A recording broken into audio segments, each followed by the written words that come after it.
Hello மக்களே, இந்த hospital, doctors and operation theatre இந்த மாதிரி பிளேஸில் வந்துட்டு இவங்க இல்லைன்னா அந்த ஒர்க் வந்து கண்டிப்பாக செயல்படாது. அவங்க வேறு யாரும் இல்லை, அவங்க தான் வந்து நர்ஸ், தமிழில் செவிலியர் அப்படின்னு சொல்லி சொல்கிறோம். ஸோ இவங்கள பற்றி தான் நம்ம பார்க்க போகிறோம். இவங்களுக்கான படிப்பு என்ன, அதோட கல்வி தகுதி என்ன, அண்டு பார்த்திங்கன்னா கவுன்சில் எப்படி, அண்ட் அவங்களோட சம்பளம் அண்டு ஜாப் ஆப்பர்ச்சுனிட்டிலாம் எந்தளவு இருக்குது. ஸோ இதை பற்றி தான் இந்த பதிவில் நம்ம பார்க்க போகிறோம். பட் அதுக்கு முன்னாடி நீங்கள் கண்டிப்பாக சப்ஸ்கிரைப் பண்ணணும். அப்போ தான் நம்ம சேனல்லேருந்து ரெகுலர் அப்டேட் உங்களுக்கு கண்டிப்பாக கிடைக்கும். அது இல்லாமல் சேனலுக்கும் ரொம்பவே சப்போர்ட்டாக இருக்கும். ஸோ கண்டிப்பாக மறக்காமல் சப்ஸ்கிரைப் பண்ணிவிடுங்க. அண்டு வாங்க பார்க்கலாம். இந்தியாவில் பார்த்திங்கன்னா கிட்டத்தட்ட 40 லட்சம் நர்சஸ் இருக்காங்க. இது பார்க்குறதுக்கு பெரிய அமௌண்ட்டாக தெரியலாம். பட் இது வந்து 140 கோடி மக்கள் தொகை இருக்கிற இடத்துல இது பார்க்குறதுக்கு வந்து குட்டியோ அமௌண்ட்டு தான். அண்ட் அமெரிக்கா, யூரோப் இந்த மாதிரி கண்ட்ரிலாம் பார்த்திங்கன்னா ஒரு டாக்டருக்கு 4 நர்ஸாச்சும் இருப்பாங்க மினிமம். பட் இந்தியாவில் அந்த மாதிரி சூழல் இல்லை. ஸோ அந்த ரேஞ்சுக்கு நம்ம ரீச் ஆகணும்னா இன்னும் 20 லட்சத்துக்கும் மேற்பட்ட நர்சஸ் வந்துட்டு நம்ம இந்தியாவில் வந்து இருக்கணும். அப்போ தான் அந்த ரேஞ்சுக்கு வந்து நம்ம ஈக்குவலைஸ் ஆகும். அண்டு இந்தியாவில் இந்த நர்ஸ் படிப்பு, இந்த செவிலியர் படிப்பு வந்து யாரோட கண்ட்ரோலில் இருக்குதுன்னு பார்த்திங்கன்னா இந்தியன் நர்சிங் கவுன்சில், INC, அந்த அமைப்பு கீழே தான் இது வந்து கண்காணிக்கப்படுது. இது வந்து ஒரு மத்திய சுகாதாரம் மற்றும் குடும்ப நலத்துறை அமைச்சரின் கீழே தான் இது வந்து செயல்படுது. இது ஒரு தன்னாட்சி அமைப்பாக தான் இயங்கிட்டு வருது.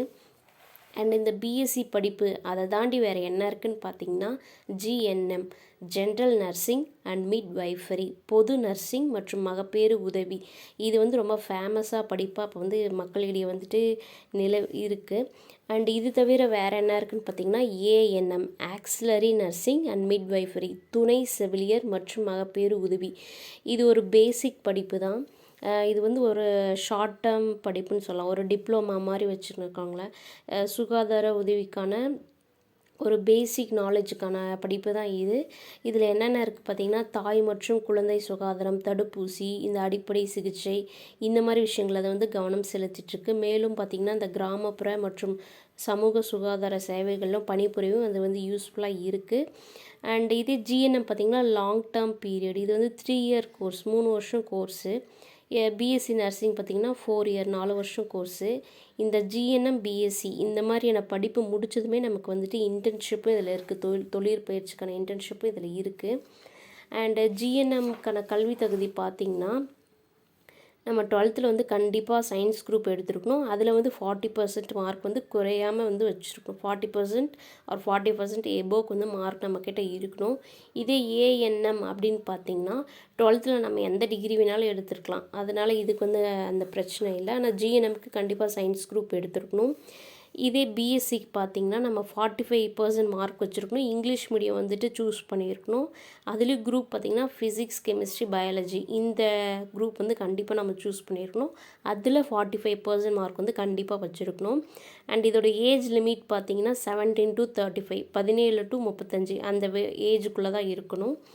அண்ட் இதுக்கான எக்ஸாம்ஸ்லாம் பார்த்திங்கன்னா 12th முடிச்சுட்டு இந்த நீட்டு அண்ட் எய்ம்ஸ், அப்புறம் மிலிட்ரி நர்சிங் சர்வீஸ் எக்ஸாம் இந்த மாதிரி விஷயங்களும் இருக்குது.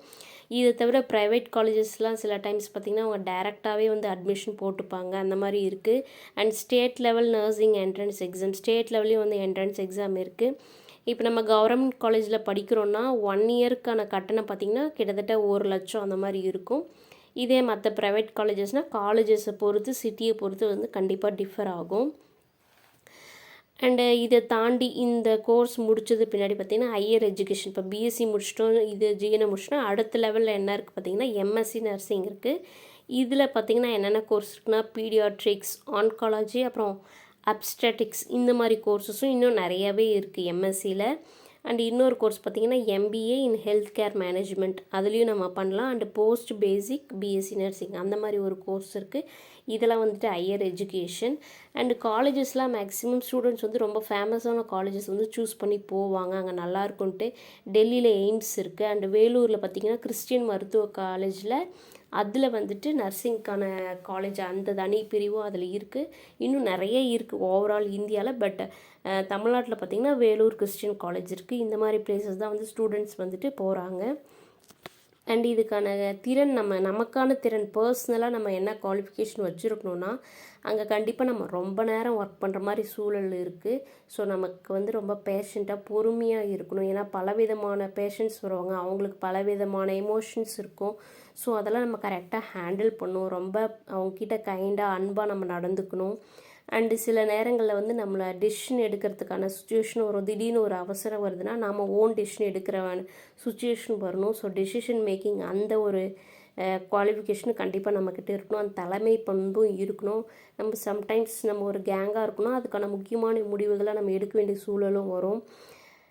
இந்த மாதிரி சில குவாலிஃபிகேஷன் வந்து நமக்குள்ளே நம்ம வளர்த்துக்கணும். ஒரு நர்ஸாக இருக்கிறோன்னா அந்த அந்த குவாலிஃபிகேஷன் வந்து கண்டிப்பாக நமக்கு முக்கியம். இது படிப்பை தாண்டி அந்த அடிப்படை குவாலிஃபிகேஷன் நமக்குள்ளே பர்சனலாக இருக்கக்கூடிய கேரக்டர், அந்த குவாலிஃபிகேஷன் வந்து ரொம்பவே இங்கே வந்துட்டு மேஜர் ரோலாக அங்கே வந்து ப்ளே பண்ணும். அண்டு சேலரி பார்த்திங்கன்னா இதே சென்ட்ரல் ஹாஸ்பிட்டல், இந்த மத்திய ஹாஸ்பிட்டல் அதுலலாம் பார்த்திங்கன்னா கிட்டத்தட்ட 80,000லேருந்தே ஆரம்பிக்கும் சேலரி. இதே ஸ்டேட் லெவலில் அப்படின்னு பார்த்திங்கன்னா 25 to 30,000 அந்தளவு இருக்கும். இதே ப்ரைவேட் ஹாஸ்பிட்டல்னால் ஹாஸ்பிட்டலுக்கு தகுந்த மாதிரி அந்த சேலரி வந்து இன்க்ரீஸ் ஆகும். அண்டு பார்த்திங்கன்னா சேலரி வந்து கண்டிப்பாக அதில் எங்கே போனாலும் இந்த ஜாபுக்கு கண்டிப்பாக சேலரி இருக்குது. இதே ஃபாரினில் ஆப்பர்ச்சுனிட்டி பார்த்திங்கன்னா அந்தந்த நாட்டுக்கான எக்ஸாம்ஸ் இருக்கும், அதை நம்ம பாஸ் பண்ணோம்னா கண்டிப்பாக அங்கேயும் நல்ல ஒரு சேலரி, நல்ல வாய்ப்பு இருக்குது.